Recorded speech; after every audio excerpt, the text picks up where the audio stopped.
At 7:30 on the morning of July 1st, 1916, the roaring crescendo of over 1,500 British guns suddenly lifted, replaced by a terrifying silence. In that moment, the British Army climbed from its trenches and marched into the bloodiest day in its history. Europe was locked in the most destructive war it had ever known. On the Western Front, the British, French, and German armies faced each other across 450 miles of complex trench systems. Millions had already fallen in the preceding 2 years, yet neither side could break the strategic deadlock. The combination of barbed wire, the MG-08 machine gun, and rapid-fire heavy artillery granted the defender a devastating advantage. Determined to break this impasse, the Allies resolved to attack again, aiming to liberate swathes of France and Belgium seized by Germany in 1914. Originally, a massive joint Anglo-French offensive was scheduled for the summer of 1916, but the plan was shattered by German initiatives in February. Germany struck first at the fortress city of Verdun, initiating a war of wandering designed to bleed the French army white. The defense of Verdun consumed nearly every available French reserve. Consequently, the burden of the summer offensive shifted to Britain. Its primary strategic goal became clear: relieve the catastrophic pressure on the French at Verdun by forcing the Germans to move their reserves north. The chosen ground lay near the river Somme in Picardy. The British attack would cover a front of roughly 25 miles, stretching from Gommecourt in the north to the junction with the French 6th Army in the south. General Sir Douglas Haig, now Commander-in-Chief of the British Expeditionary Force, would have preferred an offensive in Flanders near Ypres, where strategic objectives were clearer. Yet, the Somme was the point where the British and French lines met. A joint offensive necessitated fighting here. Haig also wished to delay the attack to allow his inexperienced new army divisions further training, but the French situation at Verdun was desperate. Britain had to strike. The Somme had long been a quiet sector, and the German Second Army, under General Fritz von Below, had used that time to construct the most formidable defenses on the Western Front. 2 complete defensive lines already stood, with a third under construction. Each featured 3 distinct trench lines: fire, support, and reserve, all linked by deep communication trenches. Reinforced concrete machine gun posts jutted from the chalky earth. Fortified villages like Thiepval and Auvillers anchored the entire system. Ahead of these trenches lay belts of rusted barbed wire, often 30 yards deep. Beneath the earth, German engineers had excavated Stollen, deep dugouts sinking as far as 10 meters down, complete with bunk beds and electricity, sheltering soldiers from even the heaviest shelling. Telephone cables were buried 6 meters deep to ensure command and control remained intact. The men holding these lines were well-trained, battle-hardened professionals. The British Fourth Army, led by Lieutenant General Sir Henry Rawlinson, would spearhead the assault. Together, Haig and Rawlinson crafted a plan to batter these defenses into dust before a single soldier stepped into no man's land. For 7 days, a massive artillery park of 1,537 guns rained steel upon the German lines. The bombardment was expected to shred the wire, level the trenches, and kill the occupants.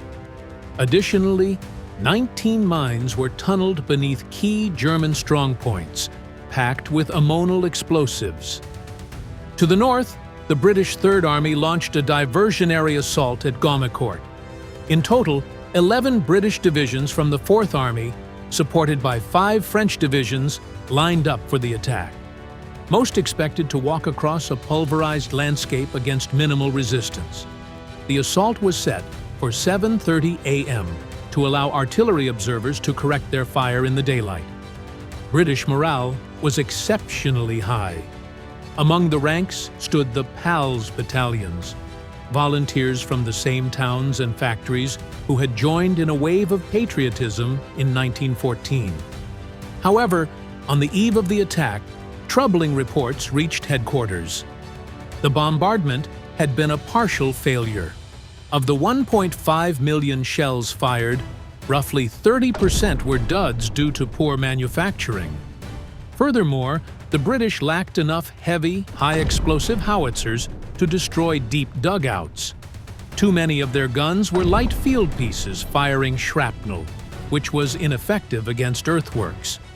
Through captured intelligence and decoded earth current telephone taps, the German commanders knew exactly when the storm would break.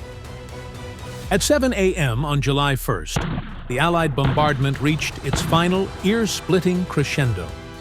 At 7:20 a.m., 10 minutes earlier than the general advance, engineers detonated a colossal mine beneath the Hawthorn Ridge redoubt near Beaumont-Hamel. While the explosion was spectacular, the 10-minute delay was a tactical catastrophe. It gave German machine gunners time to rush from their dugouts and set up their weapons before the British infantry arrived.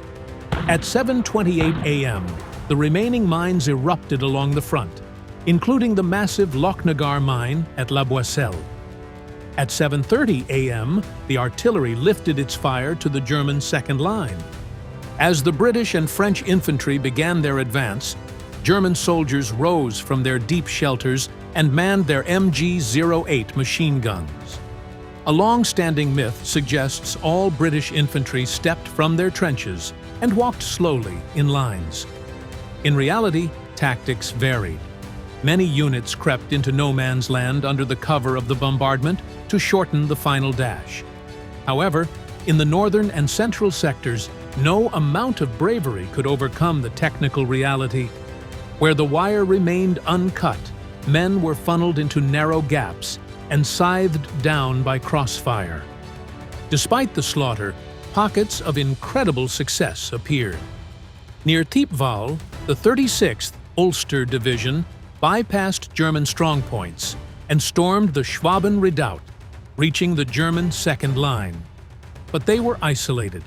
The divisions on their flanks had been decimated, leaving the Ulstermen to withdraw under the cover of darkness. To their right, the 32nd Division managed to capture parts of the Leipzig redoubt, and the 34th Division seized the lip of the vast Lochnagar crater. These were merely small wedges forced into a largely intact German line. Commanders faced a nightmare of fog of war. Reliable field radios did not exist. Telephone lines were instantly severed by shell fire. Orders relied on runners, signal flags, or carrier pigeons. Because of this communication lag, the artillery operated on a rigid, preset timetable. If the infantry were pinned down in no man's land, the creeping barrage continued to move forward according to the clock, leaving the soldiers behind without any protective fire. The southern sector, however, told a different story. The 21st and 7th Divisions successfully took the village of Mametz and pressured Fricourt so heavily that the Germans abandoned it that night. To their right, the 18th, Eastern, and 30th Divisions captured their objectives, including the village of Montauban, by 11 a.m. They were supported by the veteran French 20th Corps, which met all its goals and captured 2,500 prisoners. The success in the south was due to three factors. The German defenses were less deep, the British artillery was more concentrated, and they were supported by the heavy guns of the French 6th Army, which were far more effective at smashing fortifications. South of the river, French colonial troops advanced with such speed that they took all their objectives and 3,000 prisoners by mid-morning.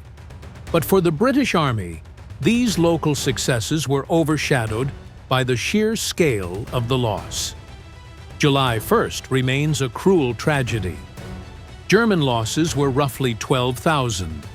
French losses were 7,000. British casualties reached a staggering 57,470, including 19,240 killed.